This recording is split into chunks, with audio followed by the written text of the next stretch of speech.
Vamos a hablar acerca de la salud y vamos a hablar también del panorama de los médicos. El doctor Gabriel García Colorado está con nosotros. Bienvenido, gracias por acompañarnos. Gracias, Pamela. También la diputada Teresa Lizárraga, gracias por estar con nosotros. Un gusto estar con ustedes. Bienvenida. Y el diputado José Guadalupe Hernández Alcalá, bienvenido, gracias por estar con nosotros. Pamela. Antes de entrar en el debate del sistema de salud, cómo funciona, cuáles son las condiciones por las que tienen que pasar los médicos que trabajan en nuestro país, quiero agradecerle al doctor Guillermo Ramos López, quien nos acompaña vía telefónica, el momento en el que pueda, porque además pues está trabajando en estos momentos. Su especialidad es el tema de las urgencias, así que en cualquier momento nos lo quitan del aire. Doctor, buenas tardes, gracias por acompañarnos. Buenas tardes, mucho gusto. ¿Cómo podríamos entender la situación o los retos por los que pasan los médicos hoy? Pues es una situación difícil, con infraestructura insuficiente, también con recursos, en este caso fármacos, equipo y personal que es insuficiente. Además de la demanda de atención, que es mucha, o sea, la demanda de atención en salud de las personas es demasiada y sobrepasa nuestra capacidad. ¿Y cómo le hacen para trabajar en esas condiciones? Pues se trabaja con mucho estrés y pues tratando de cumplir al máximo pues las necesidades de salud de la población, pero en la mayoría de las veces somos rebasados, nuestra capacidad instalada es insuficiente. ¿Cuáles son las consecuencias de tener que trabajar bajo estas condiciones, doctor? Pues la mayoría pues estamos sometidos a mucho estrés, muchos padecen de un síndrome, se llama burnout, y es por desgaste, pues, por estar trabajando bajo condición extrema. ¿Qué pasa para los pacientes? Los van a ver, ¿verdad? Perdón, doctor. Inconformidad. Ajá. Perdón, doctor, se cortó al principio de lo que nos respondía en cuanto a los pacientes. ¿Se nos cortó ya la llamada con el doctor? Sí. Mucho bueno. tiempo en que puedan ser atendidos y existe inconformidad por parte de ellos.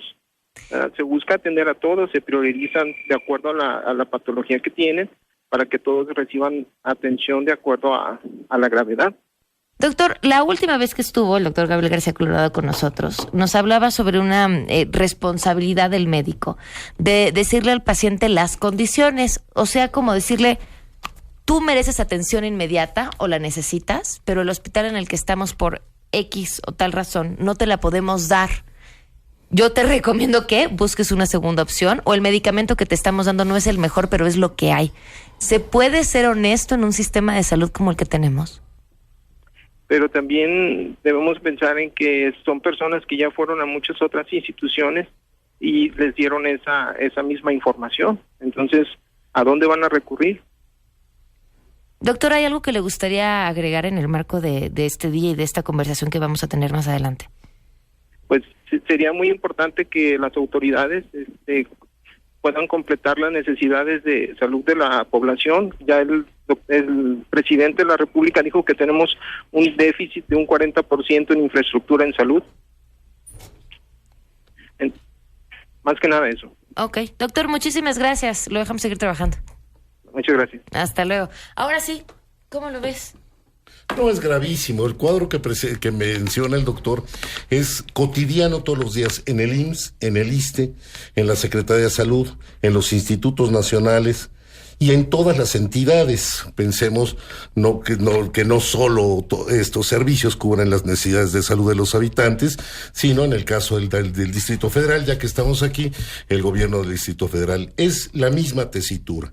No hay medicamentos, no hay insumos para la salud, no hay tecnología disponible, no hay un número suficiente de médicos, no hay enfermeras. Esta es la realidad. Y además lo niegan los funcionarios, lo niegan los encargados de la salud en este país. El doctor Ramos dijo largas esperas, quejas. No, yo llamaría lo más grave y lo especificaría: incrementa la mortalidad y la morbilidad. Hay gente que se está muriendo en los hospitales por falta de medicamentos. No hay medicamentos que puedan sustituir la primera elección. Meter un antibiótico que no es el que va a resolver es matar a una gente más lento. Es un acto de crueldad, debería ser calificado de tortura médica y por ende acusar de delitos en contra de la dignidad, son crímenes de lesa humanidad. Ahora, pero acusar a los médicos en la condición en la que ya escuchamos que están trabajando, no sería justo. No, es que no es acosar a los médicos. Es que los médicos tienen la responsabilidad de informar a los pacientes que no hay los insumos para que acudan a otro lugar. O bien, lo que yo hago a través de mi asociación, decirles qué es lo que se tiene que hacer, presentar una queja ante derechos humanos, y lo que hacen las instituciones cuando tienen la evidencia de una queja en derechos humanos, le compran. Claro que esto va a significar multiplicar por 1,000, por 5,000, por 10,000 el número de quejas frente a derechos humanos. ¿Qué parece que ahora se hace caso? Porque la anterior administración se hacían tontos para responder a los pacientes. Teresa.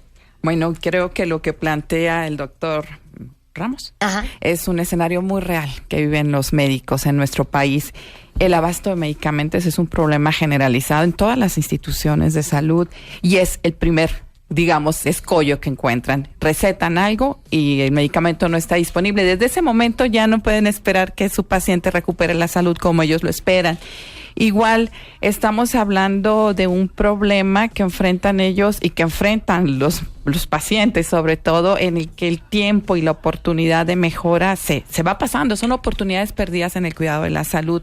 Y lo más preocupante, y lo vivimos en la Comisión de Salud cuando íbamos a aprobar el presupuesto 2016, es que la voluntad es ir bajando cada vez más el presupuesto en salud en México. Y creo que ese es un tema sumamente preocupante. De todo lo que habló el doctor Ramos, habló de abasto de medicamentos, habló de recursos insuficientes, de infraestructura insuficiente, de material quirúrgico creo que también insuficiente. Todo eso tiene que ver con recursos, con disponibilidad de recursos, y es el primer problema que enfrenta la institución, la falta de recursos, pero los que lo viven directamente y los que son afectados directamente por esa falta de recursos son los médicos, en donde inclusive no pueden medir realmente su capacidad efectiva como médico porque no cuentan con los insumos para llevar a cabo ese objetivo de recuperar la salud. Es un tema muy preocupante, es un tema generalizado en el país, y que además, si a eso le sumamos pues la transición epidemiológica que requiere cada vez de medicamentos más especializados, y le sumamos la falta de cultura de vida saludable, pues cada vez van a ser mayores los problemas que enfrentan los médicos, y no digo los problemas de salud que enfrentan los mexicanos. Claro, José Guadalupe. Sí, bueno, yo aquí tendría que diferenciar el tema de salud. Cuando se habla de protección a la salud, pues es hablar de proteger al individuo sano, con una serie de medidas que efectivamente, sin ponerme la capa de defensor de las instituciones públicas de salud en México, es defender a los seres humanos o los mexicanos y mexicanas que están saludables, y para eso hay una serie de estrategias importantes para prevenir las enfermedades. El doctor que se le llamó por teléfono, parece ser que es un urgenciólogo que está trabajando ahí en la trinchera, como decimos los médicos, y que está siendo objeto de una serie de necesidades que él tiene. Es cuando ya la persona está en el hospital con una enfermedad, que es muy distinto al hecho de estar sano. Entonces, aquí, efectivamente, usted preguntaba una cosa, ¿qué implica lo que estaba comentando el doctor? Implica un desgaste para el médico, efectivamente. Implica que son pocos médicos y son muchísimos pacientes en la mayoría de las instituciones de salud pública de México, prácticamente en todas. Hay medicamentos en escasa cantidad. Generalmente el abasto es en un 60%, 70% en todas las instituciones de salud pública. Los hospitales están rebasados en su capacidad. Los de primer nivel, los de segundo nivel, por supuesto que también. Los de tercer nivel, pues con mayor razón. Entonces aquí yo creo que el médico tiene una gran cantidad de trabajo y por supuesto que disminuye su calidad en la atención cuando atiende, en vez de atender 12 pacientes o 15 en una jornada, atiende 30 o 32 o 40. Entonces disminuye su calidad. ¿Y a dónde va a impactar? Pues al paciente. No coincido con el doctor porque estamos en un tema de extremos. O sea, no hay por qué ir a demandar al médico a derechos humanos. Yo creo que aquí habría que generar un esquema de orientación y poner las cosas donde deben estar cada quien. Sí, falta mucho que hacer en la institución de salud pública la infraestructura es mínima en relación a lo que se requiere. Por cada 10,000 habitantes, me parece que, o por cada 1,000 habitantes debe haber 10 médicos, y creo que hay 1 o 2. Entonces hay una cantidad importantísima de deficiencia en el recurso humano en nuestro país. Entonces ahí sí coincido. Pero satanizar a un médico y ponerle clavos en la cruz, ahí sí no coincido. Gabriel. No, yo nunca he satanizado a nadie. El único ejemplo que conozco de clavos en la cruz acaba de pasar el pasado Viernes Santo, hermosísimo, rememoración en Iztapalapa.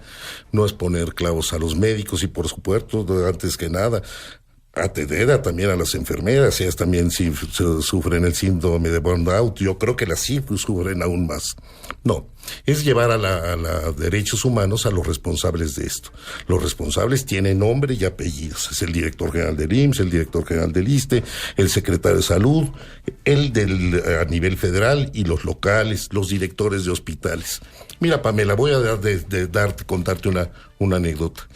Cuando Calderón era el presidente de la República, los panistas estaban muy preocupados de que las cosas iban mal en salud. Había un retroceso, aunque ahora dicen que estaba muy bien. No, eso no es cierto. El deterioro del sistema de salud se veía claramente desde hace 18 o 20 años, cuando empezó a deteriorarse. Te lo digo como médico dentro de un hospital, toda mi vida, en 2 hospitales, toda mi vida. Se empezaba a ver esto. Un grupo de senadores y diputados del PAN, más de 100, y te voy a regalar una copia de eso, le pidieron al presidente Calderón que se cambiara, o que al menos se le apoyara a Córdoba Villalobos. Y una de las diputadas, ella era coordinadora en el PAN, con la que tengo aprecio y amistad, me dijo: oiga, doctor, nos hablamos de usted, oiga, doctor, ¿a quién sugeriría usted para esto? Y les dije: oigan, pues tienen un estupendo médico, un estupendo administrador y un gran científico, como es el diputado Ramírez Barba. Había sido presidente de la Comisión de Salud, un hombre destacado, inteligente, brillante. Y se juntaron más de 100 firmas para pedirle esto, que nunca procedió. No sé si no quiso Calderón o no lo permitió.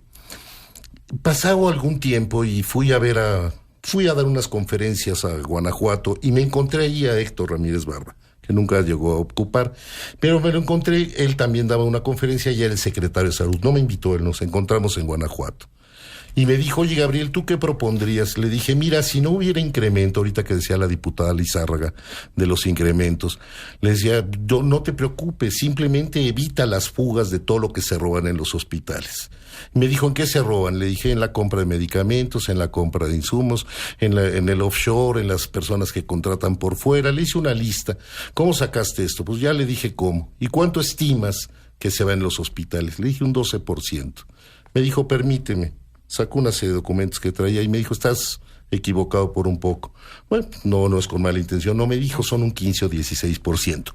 El resultado en la administración de Héctor Jaime fue que mejoró la salud en Guanajuato. No extraordinariamente, pero se dejaron de ir esas fugas.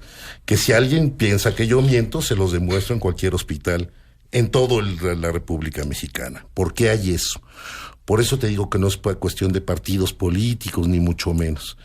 Porque podríamos hablar de los responsables en el PRI, en el PAN, en el PRD y en cualquier otra administración donde la salud es lo menos importante.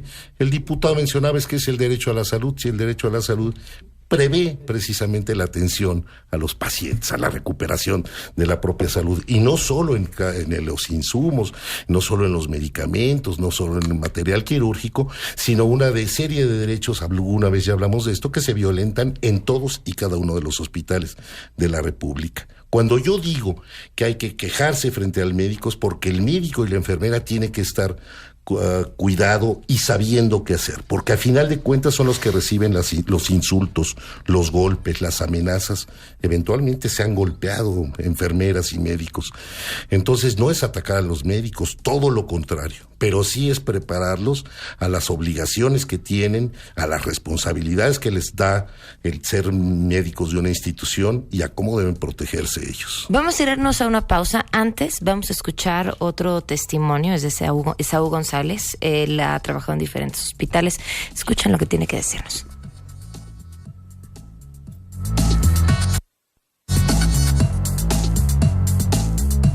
es que el presupuesto, a pesar de todo, no alcanza nunca, ¿no? ¿Por qué? Porque si tienes que realizar procedimientos completos, optas por realizar procedimientos en los cuales el paciente pueda seguir adelante, salvar su vida, etcétera, ¿no? Sin embargo, hay otras unidades las cuales no cuentan con nada de recursos. O sea, me tocó estar en hospitales de niños donde a los pacientes prácticamente están o en el piso o en sillas, porque no caben, ¿no? Está súper difícil cómo los tienen en cartones o en sábanas en el piso. Y eso no es algo raro, eso se ve a diario. Cuando ya reparten los laboratorios, dice ahí cama 1, cama 2, y luego empiezas a saber silla 1, silla 2, silla 3, luego ves piso 1, piso 2, piso 3, es inaudito, ¿no? Lo que llega a pasar. Si te perdiste el programa A Todo Terreno con Pamela Cerdeira, lo puedes escuchar descargando nuestro podcast en www.noticiasmbs.com. Pamela Cerdeira regresa con más en A Todo Terreno, donde la noticia eres tú. Marca el 5166125.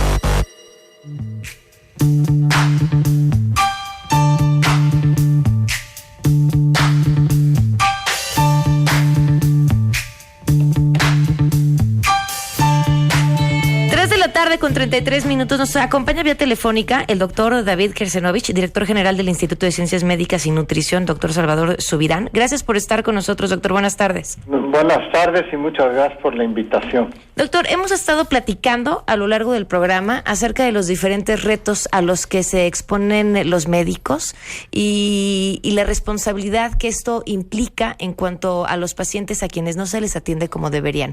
Y hemos escuchado testimonios de médicos que nos hablan acerca de falta de medicamentos, de material, de equipo, de espacios, de camas. ¿Qué decir sobre esto en el marco del Día Mundial de la Salud? Bueno, mire, definitivamente la relación médico-paciente se establece desde el momento mismo que uno va a atender a un paciente. Y alrededor de esta relación médico-paciente pueden ocurrir muchos hechos como los que usted acaba de relatar hace unos momentos. Pero en el fondo lo que hay, tiene que haber una mejor comunicación entre el médico y el paciente.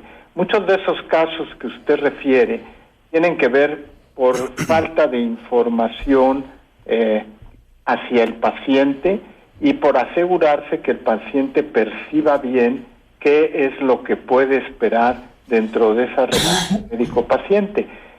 Por ejemplo, pues no es lo mismo un hospital de primer nivel, un hospital de segundo, un hospital de tercer nivel, y también reconocer las limitaciones, si éstas se pueden platicar con el enfermo y se logra una buena relación médico-paciente, todo marcha mucho más fluido que si no es el caso.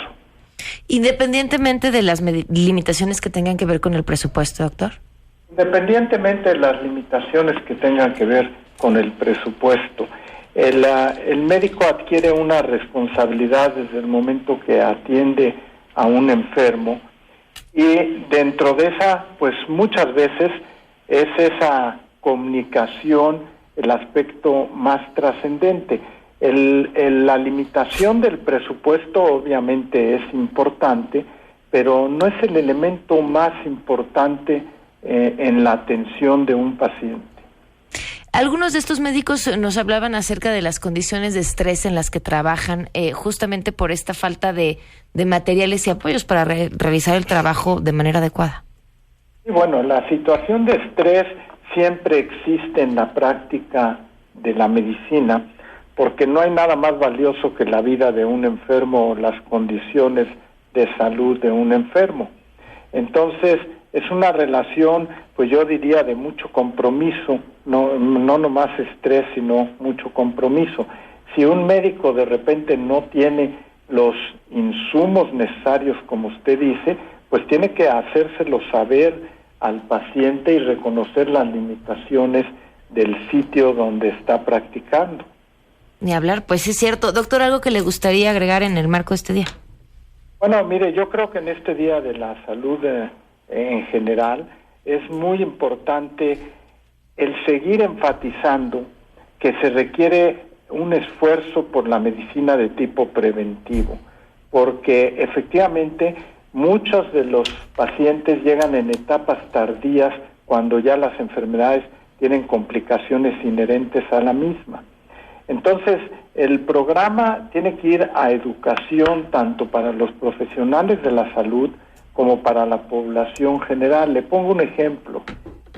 Si una mujer se tiene que revisar periódicamente, pues es mucho mejor que se revise sus mamas a que llegue de repente en las etapas más avanzadas de la enfermedad.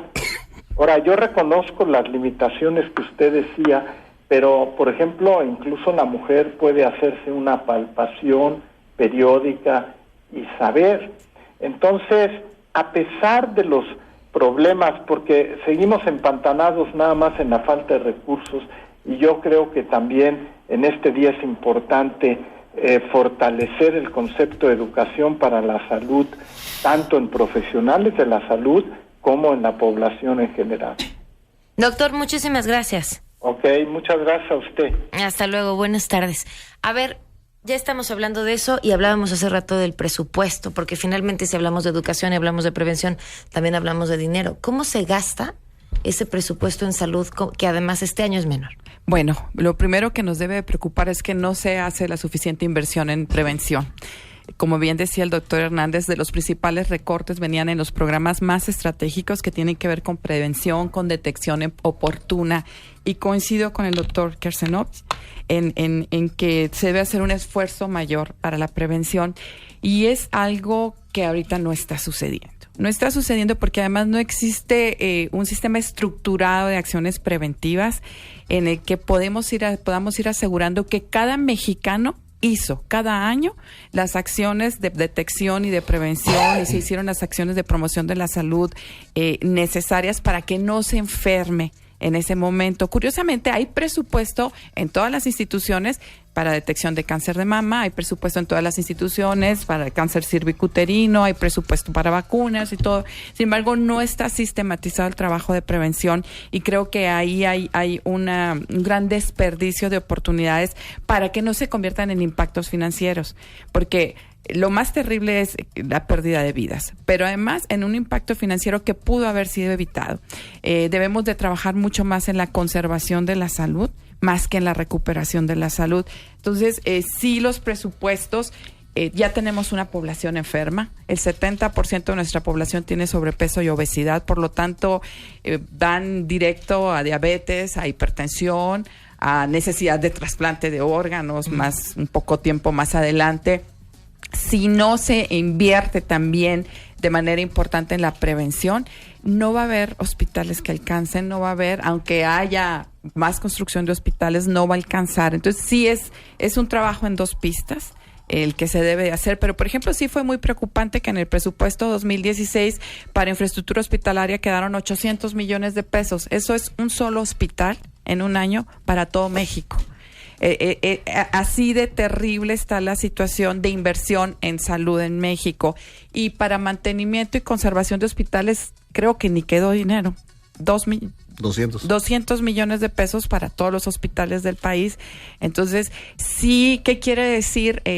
Es pérdida de calidad en la atención, porque pensemos mantenimiento y conservación de equipos, mantenimiento y conservación de paredes, de que esté bien estéril un lugar, un quirófano. Ya no hay suficiente recurso para la inversión en eso, y entonces hay un riesgo mayor a la salud de los usuarios de los servicios de salud. Sí es un problema muy, muy serio lo de la asignación presupuestal. Habría que definir como país si lo que necesitamos primero, y yo sí lo creo, primero es una población sana que pueda educarse y que tenga opciones, y creo que mejoraría mucho la economía, porque hay otra parte que no visualizamos. Lo que significa, por ejemplo, ese tiempo tardado en tiempos quirúrgicos. Por ejemplo, hay médicos del Seguro Social que ahorita ya tienen su tiempo quirúrgico lleno de aquí al año que viene. quiere decir que hay pacientes que ahorita necesitan una cirugía, pero están calendarizados para marzo del 2017. ¿Y eso qué implica? Probablemente personas que están con incapacidades médicas, personas que no, y que aparte se están deteriorando efectivamente, doctor García, personas que están ahorita no dando al 100% en su trabajo, o que no están trabajando, y que le están costando también al Seguro Social como incapacidad, pero también está representando a la economía del país. Es decir, debiéramos enfocar y poner muy clara la atención en la necesidad de ir resolviendo los problemas, tanto que tienen que ver con infraestructura, equipamiento, abastecimiento, capacitación de los médicos, pero también una inversión muy importante en la prevención. Si no detenemos esta vorágine de la falta de calidad en los estilos de vida, no va a alcanzar nunca el dinero. Claro. José Guadalupe. Bueno, yo escuchaba hace un momento al doctor que llamó por teléfono, o que le llamamos por teléfono, y coincido con él en algunas cosas, pero no coincido totalmente en el asunto de la comunicación. Uh-huh. Porque si yo estoy en el ejercicio médico, en la práctica, y le digo a un paciente que no hay un antibiótico potente que le sirve, pues no se va a curar con eso. Y si le doy la alternativa de que lo compre por fuera, porque a veces, pues para curar a ese paciente, a veces le generas esa posibilidad, aunque estás cometiendo ahí una infracción a la regla de la institución donde trabajas. Tú no puedes decirle al paciente que compre fuera algo que la institución le debe dar. Entonces la comunicación sí es importante, en informarle al paciente lo que tiene, en un consentimiento informado cuando lo vas a operar, en decirle que no hay analgésico o antibiótico, pero eso no lo va a curar cuando esté enfermo. Hablaba también de los niveles de atención que hay en nuestro país. Son 3 niveles de atención, no hay más una vez que el paciente se siente enfermo, repito, porque yo hablaba del paciente sano y de los programas de prevención, y cuando el paciente ya está enfermo. Hay 3 niveles de atención. El 85% de los pacientes se atiende en el primer nivel de atención, que son los centros de salud, donde hay un médico general, hay una enfermera, hay un odontólogo, con mucho hay un laboratorio de una química sanguínea elemental, y bueno, también ese centro de salud carece en un alto porcentaje del stock de medicamentos que requieren, que son medicamentos básicos. Luego viene el segundo nivel de atención, que son los hospitales de segundo nivel, donde hospitales de 30 camas, la mayoría no en capitales de estado, sino en lugares de unos 100,000 habitantes, por ejemplo, 200,000, que son hospitales de 30 camas o de 40, y que atienden las especialidades básicas, las de mayor demanda, que son ginecobstetricia, pediatría, cirugía general, evidentemente medicina interna, anestesiología y una que otra de acuerdo a la circunstancia pero son en esos términos. Y eso atiende, en teoría, al 12% o 12 o 13% de las patologías que presenta nuestro país. Estamos hablando de esas patologías que implica que atiendan estas especialidades. Y luego vienen los niveles de atención, el tercero, que es obviamente nutrición, el siglo XXI, el Centro Médico de Guadalajara, en fin, donde se atienden un 3 a un 5% de enfermedades, donde existen especialistas que no hay en otros niveles. Neurocirugía, oftalmología, retinólogos, histopatólogos, nefrólogos, que es una gran demanda y una gran carencia en nuestro país. Entonces, una vez que eso está definido, cuando la gente está enferma, pues obviamente en lugares de 200,000 habitantes, de 100,000 habitantes, no hay un tercer nivel. Y ahí es donde se saturan los hospitales de alta especialidad, que les llaman también a los de tercer nivel. Y es lo que decía quien llamó, y que hay pacientes en una camilla, hay en una silla, hay otra en el pasillo, hay, en fin, que hay yo lo comentaba en un principio. Piso 1, piso 2 y piso 3. Exactamente. Entonces sí, hace falta infraestructura, pero aquí hay otro tema que hay que comentar. Sí hay programas en nuestro país bien establecidos de prevención, y sí hay recursos que se le asignan a esos programas. Sin embargo, hay que decir también que la población en muchas ocasiones no es responsable de cuidar su salud, que se va a los excesos. Y bueno, parte de esos excesos es el 70% de obesidad que tenemos en nuestro país. Es el hecho de que en los varones la causa más frecuente de mortalidad es el cáncer de próstata. Aunque no se le da una gran difusión en esos temas, pero pues fallecen muchísimos varones cada año por cáncer de próstata, y me parece que es el primer lugar, y no hay quien establezca digamos, un parámetro para sacarle sangre a ese paciente y establecer un nivel de cancerígeno que tenga y que nos oriente que tiene un crecimiento prostático maligno. Claro. En fin, la gente también tiene una gran responsabilidad en no atender y cuidar su salud. Les quiero leer rápidamente un mensaje al público y tenemos un testimonio, y Gabriel, yo estoy segura que tú vas a poder orientar a nuestro radio escucha. Buenas tardes, yo me muevo mucho en hospitales y conozco tanto a los directivos hasta a almacenistas. Venden los medicamentos y los insumos por fuera. Un ejemplo lo conozco en persona, no me lo platicaron. Cualquier hospital pide 1 millón de productos que necesitan. Hay gente que va al almacén y le vende ese material, ese medicamento a un costo menor, y ellos lo venden por fuera a precios mayores. En los laboratorios clínicos llegan a ofrecer productos que en precio real cuesta 450 y ellos lo venden a 200 pesos debido a que lo sacan de los hospitales. Tenemos en la línea a Manuel Jesús Ramírez, radio escucha. Les pido si se pueden poner sus audífonos para que puedan escucharlo. Manuel, ¿qué tal? Muy buenas tardes. Muy buenas tardes, señorita Pamela. Si pudieras ser lo más breve para contarnos tu historia. Sí, cómo no, señorita. Mire, mi esposa ingresó el día 15 de febrero al hospital número 2, el general del IMSS, que está en Francisco del Paso y Troncoso. Ella entró por la sala de urgencias porque ella tuvo un infarto cerebral, que es lo que nos dijeron más adelante, y ella entró en una situación en coma. Posteriormente la recibieron ellos en la fecha que ya le indiqué, y no tenían ellos un diagnóstico, era reservado porque me dijeron que necesitaba una tomografía.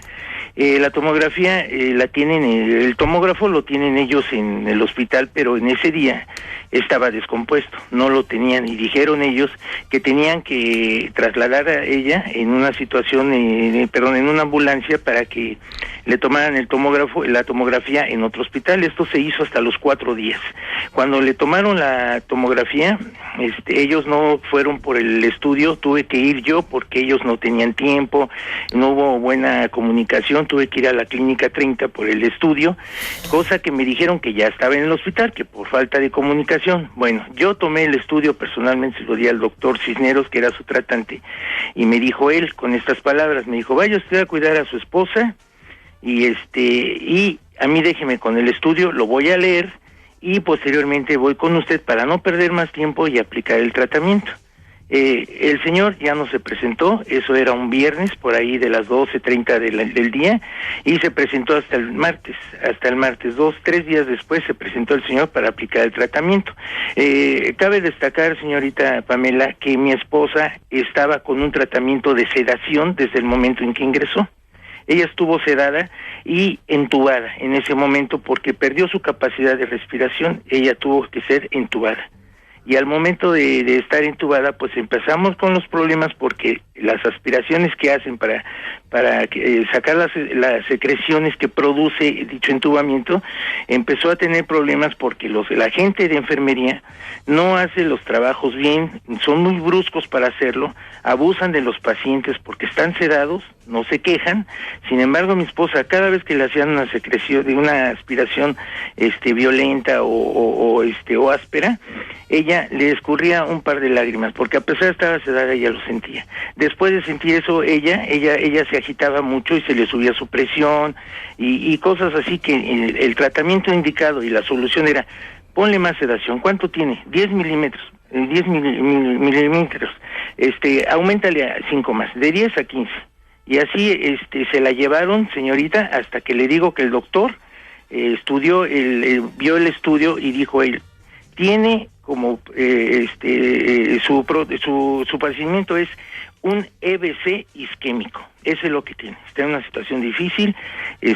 Vamos a empezar a despertarla porque ya tiene mucho tiempo de sedación, y posteriormente vamos a ver cómo regresa ella. de su problema neurálgico.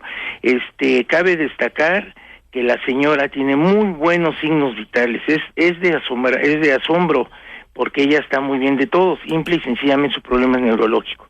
Sí, doctor, está bien, y empezó todo su tratamiento, todo lo que él ordenó, pero mi problema era con los enfermeros, señorita. Siempre era eso, que no tenía ningún cuidado, la hacían sufrir mucho y ella quedaba agitada y más sedación, y más sedación. Nunca le dieron la oportunidad de despertar como debiera de ser, porque todo el tiempo estuvo sedada. Para ellos era muy fácil aumentar la sedación y nada más. Siempre fueron las indicaciones, señor doctor, los enfermeros tienen muchísima culpa en todo esto. Necesito que sean más gentiles con ella. Ponía como referencia en sus indicaciones médicas a favor de hacer las aspiraciones gentiles.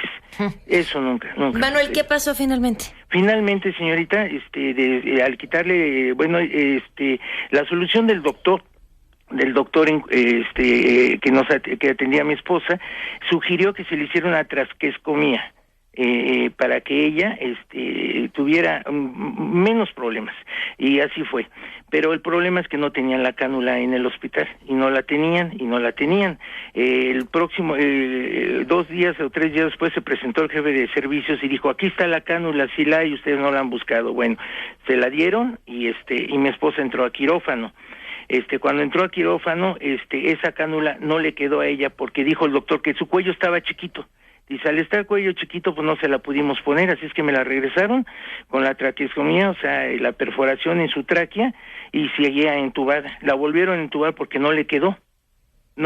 Supe que en ese momento ya tuvo una crisis y hasta un paro respiratorio tuvo, la sacaron, la estabilizaron y así se quedó. Y tenía un tubo que no era la pieza, sino que era un tubo endotraqueal, así me dijeron que se llamaba. Ese tubo es el que va por la boca, pues se lo adaptaron al respirador, a la tráquea. Y de ahí vino una serie de problemas, señorita, hasta que tuvieron que cambiarle eso, porque tenía la carne viva. Yo por ahí le puse a usted un par de fotografías, toda la carne viva. Cada vez que le hacían una aspiración la lastimaban, la sangraban, y cuando la movían hasta para cambiarla de ropa, todo esto venía como colación a este problema.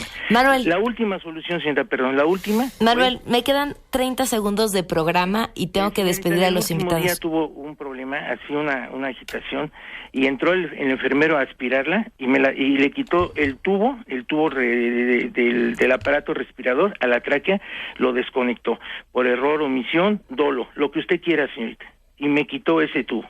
Y la señora, pues al falta de aire murió, falleció. Y yo reclamé, hice ahí muchos aspavientos, pero nada hasta ahorita ha sido suficiente, y los señores ahí siguen trabajando, y los directores del hospital que se dieron cuenta de esto, pues nada más me dijeron que iban a investigar, y no hay nada, señorita. Esto fue una negligencia 100% fuerte que sufrió mi esposa. Manuel, vamos a hacer una cosa. Te está escuchando también el doctor Gabriel García Colorado, que casi se nos va de espaldas, pero yo me tengo que despedir. Sí. Vamos a grabar su respuesta y lo que tengan que demás que decir los invitados para concluir, y mañana prometemos cerrar este programa con todo lo importante que es este tema, y que lo sabemos, y que te agradecemos, Manuel, que nos hayas llamado. No nos cuelgues, por favor. Sí, muchas gracias, señorita Pamela. Buen día.